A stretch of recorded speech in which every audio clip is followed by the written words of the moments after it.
Hello everyone, welcome to Sankalp the educational society. Welcome to all of you. मैं चांद कुरैशी और आज हम आपके लिए काफ़ी नया चैप्टर लेके आए हैं, इस्लाम का उदय, इस्लाम धर्म।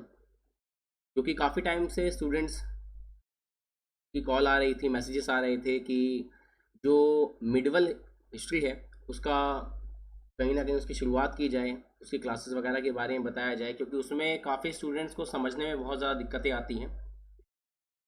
तो उसी चीज़ को ध्यान में रखते हुए हम आज से अपनी जो मिडिवल की थोड़ी क्लासेस जो है वो शुरू करने जा रहे हैं, जिससे कि कई स्टूडेंट्स को नोट्स बनाने में काफ़ी ज़्यादा हेल्प मिलेगी और मिडिवल को समझने में बहुत ज़्यादा इसमें कहीं ना कहीं सहायता मिलेगी। क्योंकि मिडिवल हिस्ट्री जो है वो काफ़ी ज़्यादा लोगों को कठिन लगती है कि भाई उसको याद करने में थोड़ी सी प्रॉब्लम आती है, उसको समझने में थोड़ी कठिनाई आती है। तो उस चीज़ को लेकर के हमने काफ़ी ध्यान दिया है और उसी के आधार पे हम ये चैप्टर जो है, ये टॉपिक जो है आप सभी के समक्ष लेके आए हैं। इसमें हम इस्लाम धर्म के बारे में पढ़ेंगे। जो मिडिवल हिस्ट्री हम पढ़ेंगे उसमें इस्लाम धर्म, सिंध पे अरबों का आक्रमण, और इसमें तुर्कों का आगमन, जिसमें महमूद गजनवी हो गए, मोहम्मद गौरी, ठीक है, दिल्ली सल्तनत हो गई, उसमें मुग़ल वंश हो गया, उसके बाद फिर अपना मराठा साम्राज्य हो गया। तो कहीं ना कहीं इन सभी टॉपिकों के बारे में हम आने वाली वीडियोस में कहीं ना कहीं पढ़ेंगे और अपने सारे टॉपिक्स को हम इसमें क्लियर करते हुए चले जाएंगे। तो आज का जो हमारा टॉपिक है वो बेसिकली इस्लाम धर्म के ऊपर है और जिसको हम आज शुरू करने वाले हैं। और आपको आशा है, उम्मीद है कि अच्छे से समझ में भी आएगा। तो बस फटाफट आप लोग अपने रजिस्टर्स निकालिए, पेन निकालिए और जो भी इंपॉर्टेंट पॉइंट्स वगैरह हैं उनको नोट करते हुए साथ साथ चलिए। तो आज का टॉपिक है हमारा इस्लाम धर्म, यानी इस्लाम का उदय। ठीक है। इस्लाम धर्म की जब बात की जाती है तो उसका तात्पर्य होता है विनम्रता, पवित्रता या शक्ति में प्रवेश करना। इस्लाम धर्म बेसिकली एक बहुत ही विनम्र और पवित्र रिलीजन है। जैसे भारत में हमारे कई सारे रिलीजन के लोग रहते हैं, हिंदू, मुस्लिम, सिख, ईसाई, हम आपस में हैं भाई भाई, ये सभी को पता है। तो इस्लाम धर्म काफ़ी ज़्यादा जो विनम्र और एक पवित्र रिलीजन है। इसके जो अनुयायी समर्थक हैं, इस्लाम धर्म को मानने वाले जो हैं वो मुसलमान कहलाते हैं। मुसलमान शब्द जो है वो, इसका मतलब है मुसल्लम जमा ईमान, यानी जिसका ईमान पक्का हो। जो व्यक्ति अपने ईमान का पक्का हो वह मुसलमान है। ठीक है।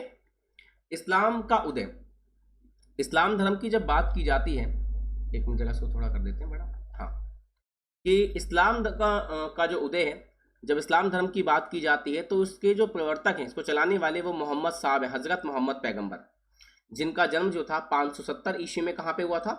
मक्का में हुआ था। बचपन का नाम इनका अल अमीन था। उपनाम जो इनको नाम बाद में दिए गए, जैसे कि पैगंबर, यानी अंबर से पैगाम लाने वाला, आसमानों के संदेश का संदेश लाने वाला, ठीक है, ये इनको बोला गया था। नबी, सिद्ध पुरुष जो काफ़ी ज्ञानवान है, ठीक है, जिनको बहुत ज़्यादा ज्ञान है।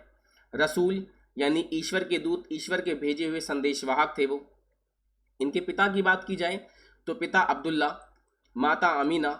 ये माता पिता जो थे इनके, आप ध्यान रखिएगा कि ये इनका संबंध कुरैश कबीले से था।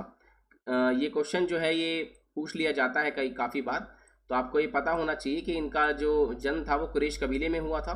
ठीक है ना। और इनके दादा जो थे वो अल मुत्तलिब थे। ठीक है।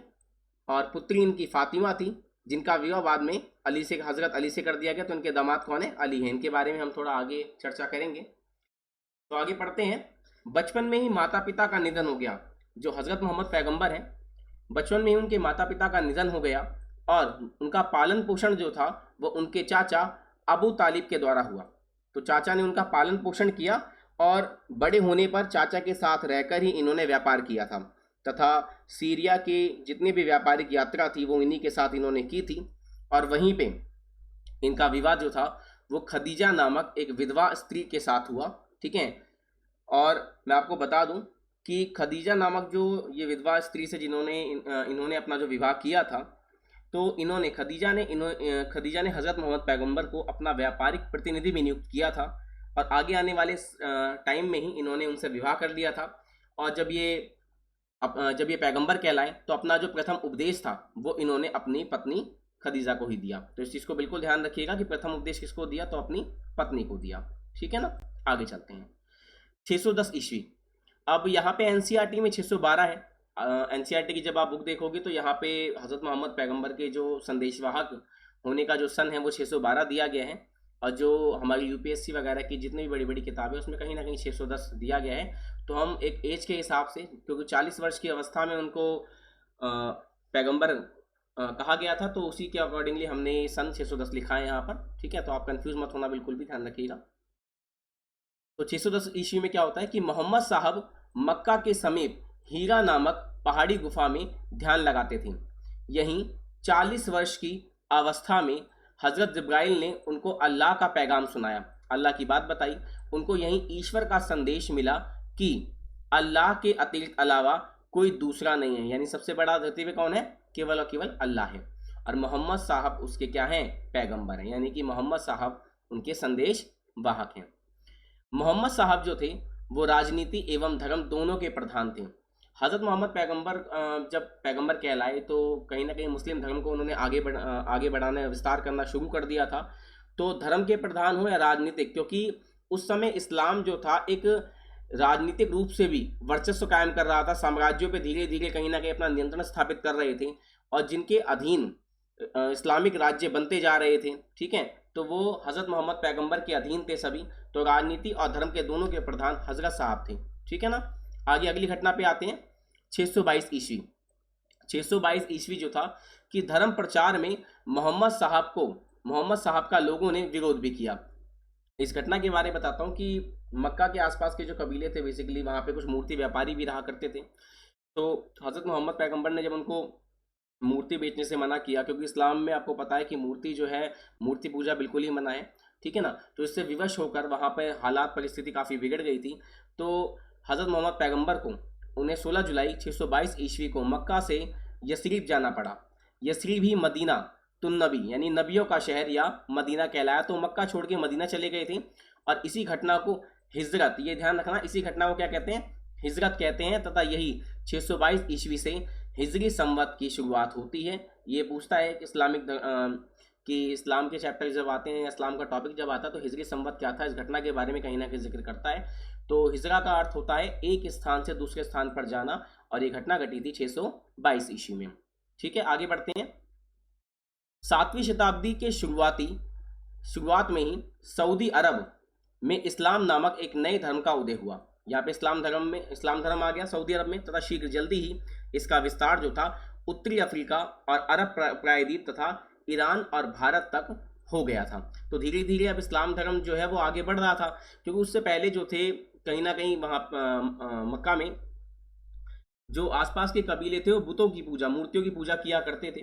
ठीक है ना, लेकिन इस्लाम धर्म के आने के बाद ये सारी चीज़ें जो बुत वगैरह थे वहाँ से हटा दिए गए थे, ये पता होना चाहिए। और यहाँ पे जैसे भारत का जिक्र किया गया है, तो ये चीज़ आप ध्यान रखिएगा कि भारत में इस्लाम धर्म कब आया। भारत में इस्लाम धर्म अरबों के समय आया था।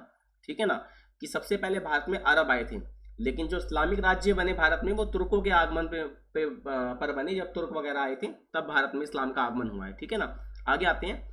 इस्लाम जो है वो एक ही ईश्वर की उपासना, प्रार्थना, पूजा पर बल जोर देता है, यानी कि इस्लाम में केवल अल्लाह को महत्व दिया जाता है। ठीक है ना, इस्लाम की पवित्र जो पुस्तक है वो कुरान है। यह शब्द इकरा, पाठ करो से बना है, जिसे इल्म अल्लाह यानी ईश्वर का शब्द है कहा जाता है, कि ईश्वर के शब्द हैं कुरान में।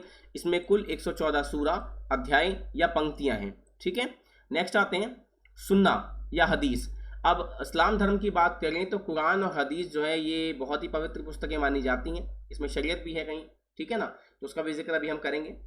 पैगंबर साहब से जुड़ी परंपराएं, उनकी जीवनचर्या, जिसके अंतर्गत उनके शब्द और उनके कार्य, क्रियाकलाप जो उन्होंने जीवन में किया वो आते हैं, वो सब हदीस में हैं।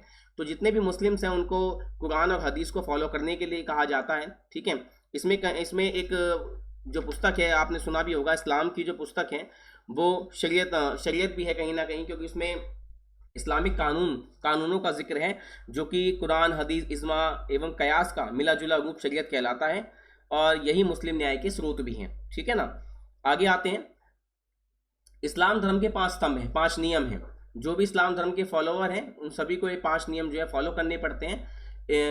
फर्स्ट जो है कलमा, कि अल्लाह एवं उसके रसूल कौन है, रसूल संदेशवाहक है, मैसेंजर है, जो हजरत मोहम्मद पैगंबर है, उनने विश्वास करना कि सभी मुस्लिमों को पहली बात तो हमेशा ये माननी पड़ेगी, स्वीकारनी पड़ेगी कि हजरत मोहम्मद पैगंबर अल्लाह के भेजे रसूल हैं, अल्लाह के संदेशवाहक है। तो यह बात सबको माननी ही पड़ेगी।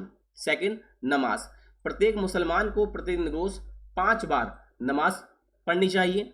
जैसे नमाज कौन कौन सी है? फजर की नमाज जो होती है वो प्रातःकाल मॉर्निंग में पढ़ी जाती है, जोहर की दोपहर में पढ़ी जाती है, असर की दोपहर के बाद पढ़ी जाती है, मगरिब की शाम के समय, और ईशा रात्रि की नमाज होती है। तो ये 5 वक्त की नमाज है जो हर मुस्लिम को पढ़नी होती है। ठीक है, आगे आते हैं। तो 2 नियम हमने पढ़े। और तीसरा है ज़कात। ज़कात क्या होता है? ज़कात होता है स्वेच्छा यानी अपनी इच्छा से दिया जाने वाला दान। प्रत्येक मुसलमान को अपनी कुल नेक कमाई का, संपत्ति का, जो भी वो कमाता है उसका 1/4 भाग जो है 2.5%, यहाँ पे 2.5 प्रतिवर्ष दान करना होगा। ज़कात की वसूली में बल प्रयोग करना धर्म विरुद्ध। मतलब ज़कात जो है ये जबरदस्ती बल प्रयोग नहीं लिया जा सकता। ये कोई भी दान करेगा तो अपनी इच्छा से देगा। इसमें एक शब्द और है, सदका। सदका भी ध्यान रखिएगा आप लोग, वैसे मैंने लिख दिया है इसके बारे में। सदका भी एक प्रकार का ज़कात था जो किसी विशेष दिन या त्यौहार पर दिया जाने वाला दान था। लेकिन ज़रूरी नहीं है कि अब त्यौहार पे अगर आपको लगता है अपनी इच्छा से कभी भी किसी को अपने घर वालों के नाम से या घर की खुशी के नाम से किसी को भी जो पैसे आप देते हो वो सदका कहलाता है। ठीक है ना, या मदद कर देते हो किसी की। तो कुरान में सदका शब्द की परिभाषा है, जो कुछ तुम स्वेच्छा यानी अपनी इच्छा से दे सकते हो वो सदका है। ठीक है ना, आगे आते हैं। तो चौथा नियम है इस्लाम का, रोज़ा। रमज़ान के महीने में रोज़े व्रत रखने चाहिए। और आपको पता है अभी इस समय रमज़ान का महीना चल रहा है, रमज़ान का पाक महीना है। ठीक है ना, तो सभी दुआएं कीजिए कि इस कोरोना वायरस से कहीं ना कहीं सबको छुटकारा मिल जाए। आगे आते हैं। अगला पॉइंट, नियम 5वां है हमारा हज। और प्रत्येक मुसलमान को अपने अपने जीवन काल में, ध्यान रखें, अपने जीवन काल में एक बार मक्का की तीर्थ यात्रा अवश्य करनी चाहिए। तो ये इस्लाम धर्म के 5 नियम हैं। आगे आते हैं। मोहम्मद साहब का जो इंतकाल है, जो उनकी मृत्यु है, वो 632 ईस्वी में हुई। ठीक है ना, ध्यान रखें, 632 ईस्वी में हुई। जिसके बाद मुस्लिमों को राजनीतिक तथा धार्मिक नेतृत्व प्रदान करने की जिम्मेदारी मोहम्मद साहब के नज़दीकी बंदों को दी गई, जो खलीफा कहलाए। अब बताता हूँ हुआ क्या है, इस समय का जिक्र आपको बताता हूँ कि जब हजरत मोहम्मद साहब की मृत्यु 632 ईस्वी में होगी तो इस्लाम धर्म में काफ़ी टूट फूट हो गई। क्यों? क्योंकि उस समय इस्लाम धर्म को लीड करके लेके चलने वाला कोई था नहीं। ठीक है ना, तो उनमें आपसी मनमुटाव होने लगे। तो उस समय 632 ईस्वी में एक संस्था बनाई गई, इसका नाम रखा गया खिलाफत संस्था। उस खिलाफत संस्था का मेन सबसे बड़ा जो काम था वो यही था कि मोहम्मद साहब के नए वारिस को चुनना, यानी कि नए खलीफा की नियुक्ति करना, ताकि वो इस्लाम धर्म को रास्ता दिखाएं और हज़रत मोहम्मद साहब की जो भी योजनाएं हैं उनको पूरा करें। तो खलीफा जो पद है, ये खलीफा जो पद है उसको इस्लाम के नेता के रूप में मान्यता प्राप्त थी। यह पैगंबर मोहम्मद के उत्तराधिकारी थे, जिन्हें खुदा का प्रतिनिधि भी माना गया। समय व्यतीत होने पर, जैसे जैसे समय बीता, तो खलीफा एक धार्मिक राजनीतिक पद बन गया था, क्योंकि इसके लिए लड़ाइयाँ भी लड़ी गई उस समय, जिसका संचालन इस्लामिक साम्राज्य करता था उस समय। ठीक है ना, इस्लामिक राज्य में सबसे बड़ा जो पद था वो खलीफा था, जिसकी नियुक्ति बड़े बड़े उलेमाओं के द्वारा होती थी। आगे आते हैं खलीफा। अब खलीफाओं का जो काल है वो 632 से 661, लेकिन इसके बाद भी कहीं ना कहीं सल्तनत काल तक खलीफा रहे हैं, तो उसके बारे में हम जिक्र बाद में करेंगे। अभी हमारा ये पार्ट 1 है, तो इसमें हम केवल खलीफाओं के बारे में जानेंगे। पहला है अबू बकर। हजरत अबू बकर ये पहले खलीफा बने, दूसरे उमर थे, तीसरे उस्मान और चौथे खलीफा अली। अली के बारे में मैंने आपको बता दिया, हज़रत अली थे जिनका विवाह जो था हज़रत मोहम्मद पैगंबर की पुत्री फातिमा से हुआ था। ठीक है ना, तो ये उनके दामाद भी थे।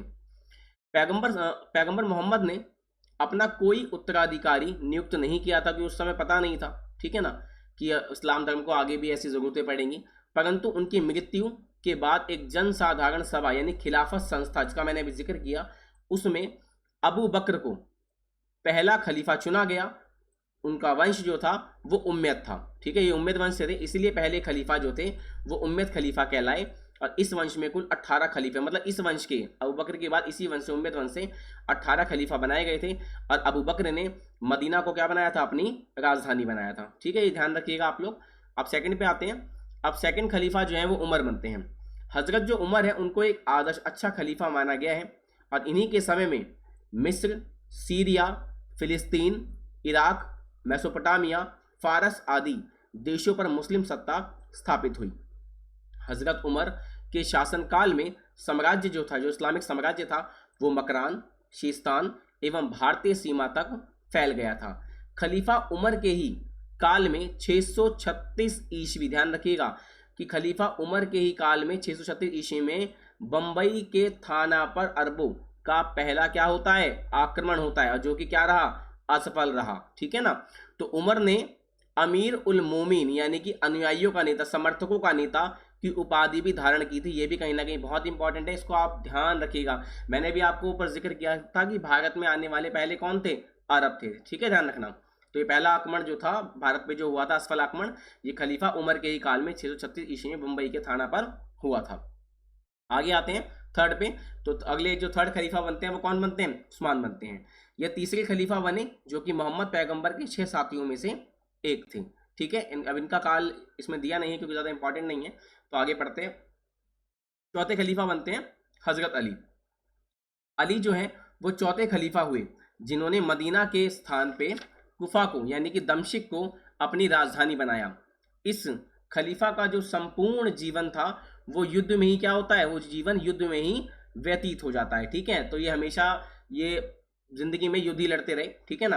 अली ने ही पैगंबर मोहम्मद की बीवी आयशा को दिसंबर 656 ईस्वी में, कब, 656 ईस्वी में जंग ए जमल यानी बशरा में जो युद्ध हुआ था, जंग ए जमल या उष्ट्र युद्ध में पराजित किया, हराया था। हज़रत मोहम्मद ने क्या नाम है, हज़रत मोहम्मद पैगंबर की बीवी जो आयशा थी उन्होंने हज़रत अली से युद्ध लड़ा था जिसे जंग ए जमल कहते हैं, और इस युद्ध में वो पराजित हो गई थी।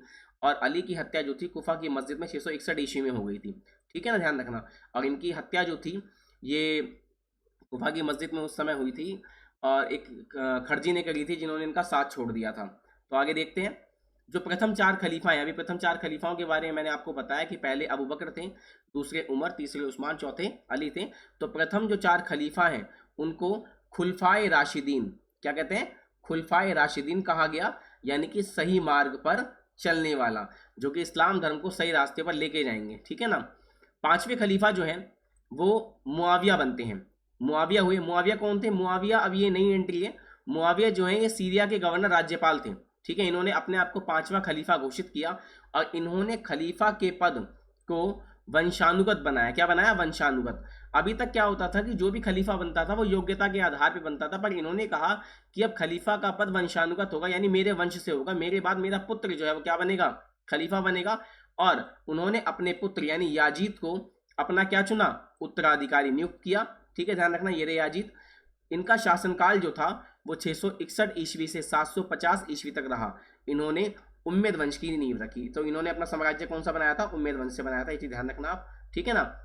और मैं आपको बता देता हूँ कि जब सीरिया के गवर्नर जब खलीफा बने थे उससे पहले अली की जो हत्या कर दी गई थी, अली के बेटे हुसैन थे, ठीक है ना। और हुसैन की हत्या जो थी वो याजिद ने करवाई, ठीक है ना। और करबला के मैदान में उनकी हत्या कर दी गई थी। ये 680 ईस्वी की घटना थी। तो वहाँ पे उनको मार दिया गया था हुसैन साहब को।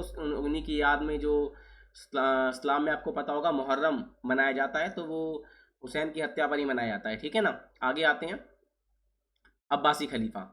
अब यहाँ पे क्या हो रहा है कि एक के बाद एक खलीफा बनते जा रहे हैं, क्योंकि एक वंश दूसरे वंश को मार रहा है। अब वो मार क्यों रहा है, क्योंकि सिर्फ किसके पद के लिए, खलीफा के पद के लिए। अब आते हैं अब्बासी खलीफा। 750 ईस्वी में उम्मेद वंश दावा नामक आंदोलन का शिकार हुआ। मतलब होता क्या है कि आपको मैंने बताया कि जो मुआविया थे, ये रहे मुआविया, तो इन्होंने कौन से वंश की नींव रखी, इन्होंने रखी उम्मेद वंश की नींव रखी, ठीक है ना। इन्होंने उम्मेद वंश की नींव रखी थी, लेकिन अचानक वहां पे क्या होता है कि एक दावा आंदोलन होता है। ये दावा जो आंदोलन है, ये वाला आंदोलन, इस आंदोलन को चला रहे हैं कौन, इस आंदोलन को अब्बासी चला रहे हैं, ठीक है ना। तो इनमें युद्ध होता है उम्मेदों और अब्बासियों में, ठीक है, और अब्बासी विजयी हो जाते हैं। तो उम्मेद वंश जो है दावा आंदोलन का शिकार हुआ और इनका पहला जो खलीफा बना वो कौन बने, वो बने अबुल अब्बास, ठीक है ना। अब्बास वंश में कुल 37 शासक यानी खलीफा हुए और अब्बासी खलीफाओं ने बगदाद को क्या बनाया, इन्होंने बगदाद को अपनी राजधानी बनाया, ठीक है ना।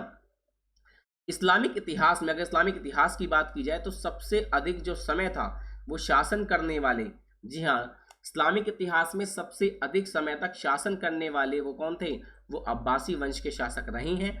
इस्लाम की सबसे अधिक जो प्रगति हुई है, चाहे वो राजनीतिक प्रगति हो, साम्राज्य विस्तार करना हो, या शैक्षणिक शिक्षा के तौर पे हो, या आर्थिक स्तर पर हो, वो बगदाद के अब्बासी खलीफाओं के समय में ही हुई थी, ठीक है ना। आगे आते हैं। खलीफा अल मामून ने बगदाद में, ये खलीफा अल मामून जब बने तो उन्होंने बगदाद में विभिन्न अलग अलग सभ्यताओं के ग्रंथों का अरबी भाषा में अनुवाद करने के लिए बैतुल हिकमत यानी कि ज्ञान गृह की स्थापना करवाई। यहाँ पे कई ग्रंथों का अरबी में अनुवाद किया जाता था, ठीक है ना। 1258 ईस्वी में मंगोल बादशाह हलाकू खान ने अंतिम अब्बासी खलीफा अल मुस्तसिम का वध कर अब्बासी खिलाफत का क्या कर दिया, अंत कर दिया। तो यहाँ से अब्बासी वंश जो है खत्म हो गया था। और इस समय इसके बाद जो खिलाफत जो थी वो मिस्र के ममलूक सुल्तानों के यहाँ चला गया था, खिलाफत का जो पद था। और यह यहाँ पर 1517 ईस्वी तक चला। फिर कुस्तुनतुनिया के जो ऑटोमन सुल्तान थे उन्होंने खलीफा की उपाधि स्वयं धारण कर ली थी। ठीक है ना, आगे बढ़ते हैं जरा, आगे देखते हैं कुछ इंपॉर्टेंट बातों पर। अब यहाँ पे दे रखा है शिया व सुन्नी मतभेद। अब आपको पता होगा कि इस्लाम धर्म जो है, इस्लाम धर्म दो भागों में डिवाइड है। ठीक है ना, बहुत ही ईजी तरीके से समझा रखा है यहाँ पर मैंने। एक तरफ तो शिया है, दूसरी तरफ कौन है, सुन्नी। तो इस्लाम धर्म को मानने वाले दो तरह के लोग हैं, शिया और सुन्नी। और यहाँ पे बात की गई है कि इन दोनों में मतभेद क्या है। तो जो शिया समुदाय के लोग हैं उनके अनुसार मुसलमानों का जो खलीफा है वो मोहम्मद साहब के परिवार का ही हो सकता है, यानी जो उनके परिवार से था, हज़रत मोहम्मद पैगंबर जो थे जिन्हें अल्लाह ने भेजा था, जो संदेशवाहक कहलाए, पैगंबर कहलाए, तो जो भी खलीफा बनेगा वो केवल और केवल उनके परिवार का होगा। ठीक है, वही खलीफा है, ये शिया समुदाय का मत है। और इनके अनुसार जो हज़रत अली है वो पहले खलीफा थे। ठीक है ना, ये हज़रत अली को पहला खलीफा मानते हैं क्योंकि वो उनके दामाद थे, उनके परिवार के क्या थे, सदस्य थे।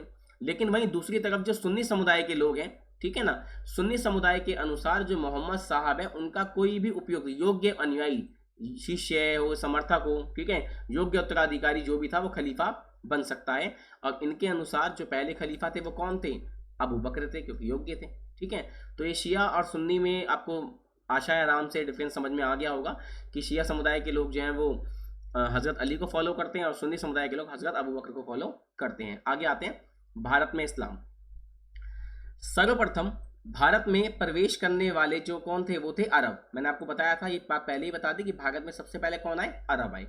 और सर्वप्रथम मालाबार, दक्षिण के मालाबार तट पर व्यापारी के रूप में ये आए और यहाँ की महिलाओं से इन्होंने क्या किया, विवाह किया और उनसे जो संतानें पैदा हुई वो क्या कहलाई, वो मोपला कहलाई। इसी ध्यान रखना आप, वो क्या कहलाई, मोपला कहलाई। ठीक है, 875 ईस्वी के एक अभिलेख में यह उत्कीर्ण है, यह बताया गया है कि मदुरई कहाँ पड़ता है, दक्षिण भारत में, आपको पता होगा। ठीक है ना, मदुरई के जो राजा थे उन्होंने अरबों को आश्रय दिया था, अरबों को रहने का स्थान दिया, जगह दी। और यहाँ कोरोमंडल तट पे दक्षिण में अरबों के बसने का प्राचीनतम उल्लेख मिलता है। ठीक है, अरब लेखक, एक अरब इतिहासकार है अल इस्तरबी के अनुसार राष्ट्रकूट साम्राज्य में मुसलमान रहते थे तथा वहां जामा मस्जिदें भी थी उस समय। ठीक है ना, आगे आते हैं। केरल जो कि दक्षिण भारत में है, मालाबार के अंतिम आखिरी पेरुमाल शासक चेरमान पेरुमाल, क्या नाम है, चेरमान पेरुमाल, इस्लाम धर्म का अनुयायी हो गया, यानी उसने इस्लाम धर्म कबूल कर लिया। और उसका नाम जो था वो क्या रखा गया, वो अब्दुल रहीम सामरी, क्या रखा गया, अब्दुल रहीम सामरी रखा गया, ये ध्यान रखना आप लोग। और उसने मक्का की तीर्थ यात्रा की और वहां से अपने देश के शासकों के नाम निर्देश भेजा कि वह मुसलमानों का स्वागत करें और उनके लिए क्या बनवाए, मस्जिदें बनवाए। ठीक है, 11वीं सदी में नाथा दवली नामक तुर्की शहजादा धर्म प्रचारक के रूप में तृष्णापल्ली आया, जहां आज भी उसका क्या है, मकबरा है। अब भारत में, एक मिनट, ये इसको मैं कर दूं थोड़ा सा, हाँ, तो यहाँ पे 11वीं सदी में नाथा दवली नामक जो तुर्की शहजादा था वो धर्म प्रचारक के रूप में इस्लाम धर्म के प्रचार के लिए तृष्णापल्ली आया, जहां आज भी उसका मकबरा है। अब भारत में इस्लामिक राज्य को स्थापित करने का जो श्रेय है वो पूरी तरीके से किसको आता है, तुर्कों को जाता है। ये कहीं ना कहीं हम आगे पढ़ेंगे। और तुर्कों में बेसिकली दो चरण हैं, ध्यान रखना। सबसे पहले महमूद गजनवी था और दूसरी में मोहम्मद गौरी है, जिसको हम आगे पढ़ेंगे। ठीक है, तो इन्होंने ही कहीं ना कहीं इस्लामिक राज्य की शुरुआत यहाँ पर करी थी। ठीक है, आगे आते हैं। ख्वारिज़म साम्राज्य की राजधानी क्या थी, मर्वनगर थी। तो ये टॉपिक हमारा यहीं पे कवर होता है आज। ये पार्ट 1 था और इसका पार्ट 2 हम आगे लेके आएंगे। और आशा है आपको ये सारी जो जानकारी अच्छे से समझ में आई होगी। ये जो टॉपिक है हमारा, ये NTA UGC नेट के आधार पे भी सही है। UPSC के लोगों के लिए काफ़ी बेनिफिट है, 11th है, 12th क्लास है उनके लिए, और जो भी कितने भी कॉम्पिटिटिव एग्जाम हैं उनके लिए काफ़ी ज़्यादा जानकारी से भरा हुआ है। तो इसको ज़्यादा से ज़्यादा आप लोग शेयर कीजिए और कमेंट बॉक्स में बताइए कि आपको ये जो टॉपिक था वो कैसा लगा। और हम आगे भी आपके लिए बहुत सारी ऐसी वीडियो लेके आएंगे और आगे मिलते हैं नेक्स्ट वीडियो में। धन्यवाद।